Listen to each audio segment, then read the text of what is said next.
किसी जंगल में एक लोमड़ी रहती थी। एक दिन खाने की तलाश में घूमते घूमते वो एक ऐसी जगह पहुंची जहां अंगूरों से भरी एक बेल लटक रही थी। लोमड़ी बहुत खुश हुई। वो सुबह से भूखी थी और हरे हरे रसीले अंगूर देखकर इसके मुंह में पानी भर आया। अंगूर तोड़ने के लिए लोमड़ी ने उछल उछल कर खूब कोशिश की, लेकिन अंगूर इसकी पहुंच से बहुत दूर थे। करीब ही एक उल्लू बैठा लोमड़ी की इन नाकाम कोशिशों को देख रहा था। जब लोमड़ी ने थक कर हार मान ली तो उल्लू ने हंसते हुए कहा, क्यों भी लोमड़ी, क्या थक गई? तुम जितनी कोशिश कर लो इन अंगूरों तक नहीं पहुंच सकती।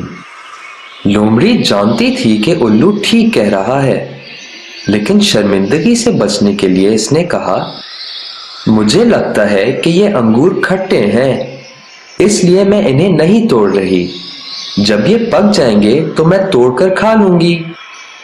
लोमड़ी का ये बहाना सुनकर उल्लू मुस्कुराने लगा, मगर खामोश रहा और लोमड़ी अपना सर झुकाकर अपने घर की तरफ चल पड़ी।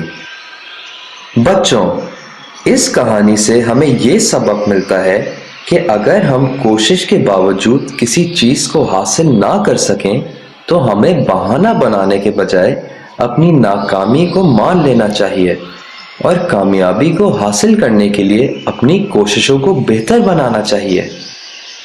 अगर हम बहाना बनाएंगे या किसी चीज को इल्जाम देंगे तो हर कोई हमसे पूछेगा, क्या अंगूर खट्टे